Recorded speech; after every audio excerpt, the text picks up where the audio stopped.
ICC men's টি-20 world cup 2024-এর 25তম ম্যাচটি হয়েছিল United states এবং ইন্ডিয়ার মধ্যে।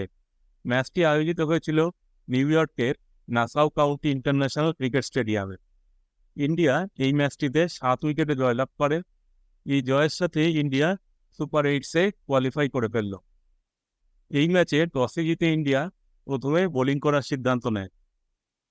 ইউনাইটেড স্টেটস ইনিংসের প্রথম ওভারেই 2টি উইকেট হারায় আর্শদীপ সিংয়ের বলে।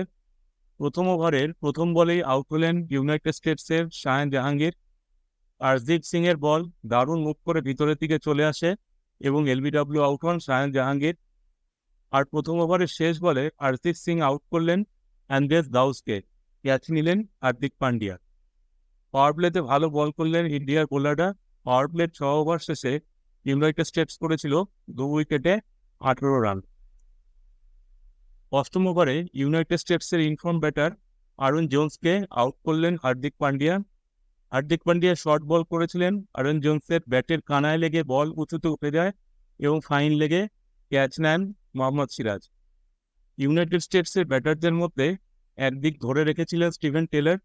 প্রথম 10 ওভার শেষে ইউনাইটেড স্টেটস করেছিল 3 উইকেটে 42 রান। 12তম ওভারে আউট হলেন স্টিভেন টেলর। তিনি 30 বলে 24 রান করেন। তাকে আউট করলেন অক্ষর প্যাটেল।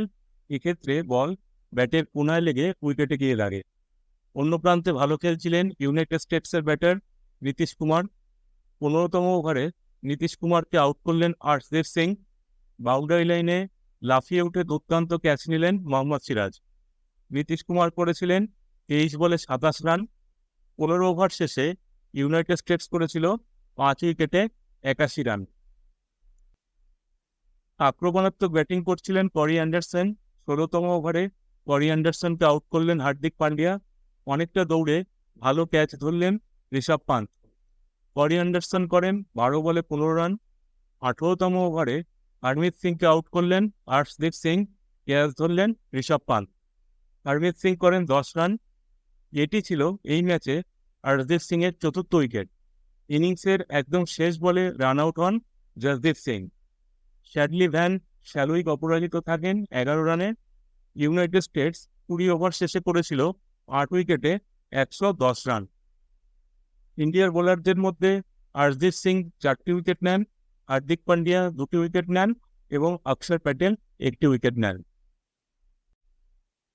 ইন্ডিয়ার হয়ে ওপেন করতে আসেন রোহিত শর্মা এবং বিরাট কোহলি। প্রথম ওভারে দ্বিতীয় বলেই আউট হয়ে গেলেন বিরাট কোহলি। সৌরভ নেত্রভালকারের বলে বিরাট কোহলি আউট হলেন।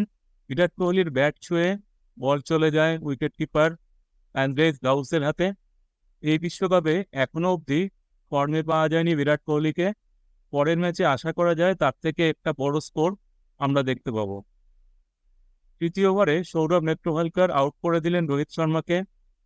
পুলিশ লেন্থের বল কিছুটা স্লো এসেছিল। রোহিত শর্মার ব্যাটে লেগে বল উঁচুতে ওঠে এবং হরমিত সিং ক্যাচ ধরেন।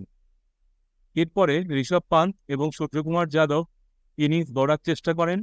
পাওয়ার প্লের 6 ওভার শেষে ইন্ডিয়া করেছিল 2 উইকেটে 33 রান। অষ্টম ওভারে আউট হয়ে গেলেন ঋষভ পান্ত। আলী খানের বল নিচু হয়ে আসে এবং স্কিড করে উইকেটে গিয়ে লাগে। এরপরে ব্যাট করতে আসেন শিবম দুবে। তিনি এই ম্যাচে দারুণ খেলেছিলেন। 10 ওভার শেষে ইন্ডিয়া করেছিল 3 উইকেটে 47 রান। সূর্যকুমার যাদব এবং শুভম দুবে অপরাজিত 72 রানের একটি পার্টনারশিপ করেন। এই পার্টনারশিপটি ইন্ডিয়াকে জয়ের লক্ষ্যে পৌঁছে দেয়।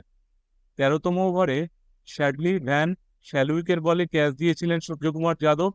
তার ক্যাচ মিস করলেন সৌরভ নেত্রভালকার। 15 ওভার শেষে ইন্ডিয়া করেছিল 3 উইকেটে 76 রান। এরপরে ইন্ডিয়া 5টি পেনাল্টি রান পায়।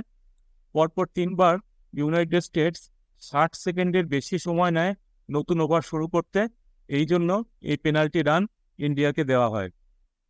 এরপরে 19তম ওভারের প্রথম বলে 50 করলেন সূর্যকুমার যাদব। আর 18.2 ওভারে ইন্ডিয়া 3 উইকেটে 111 রান করে জয়ের লক্ষ্যে পৌঁছে দেয়। ইন্ডিয়া এই ম্যাচটি 7 উইকেটে জয়লাভ করে।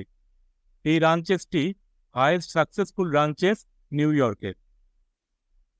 ইউনাইটেড স্টেটসের বোলারদের মধ্যে সৌরভ নেত্রভালকার 2টি উইকেট নেন এবং আলী খান 1টি উইকেট নেন। এই ম্যাচে অসাধারণ বোলিংয়ের জন্য প্লেয়ার অব দ্য ম্যাচ নির্বাচিত হন হরজিত সিং। তিনি 4 ওভারে 9 রান দিয়ে 4টি উইকেট নেন। এইবার গ্রুপের পয়েন্টস টেবিলটা একবার দেখে নেওয়া যাক। ইন্ডিয়া এই গ্রুপের প্রথমে আছে এবং ইতিমধ্যে সুপার 8-এ কোয়ালিফাই করে ফেলেছে। ইউনাইটেড স্টেটস 2 নম্বরে আছে, পাকিস্তান 3 নম্বরে আছে, কানাডা 4 নম্বরে আছে আর আয়ারল্যান্ড 5 নম্বরে আছে। ইউনাইটেড স্টেটস, পাকিস্তান এবং কানাডার 1টি করে ম্যাচ বাকি আছে এবং আয়ারল্যান্ডের 2টি ম্যাচ বাকি আছে।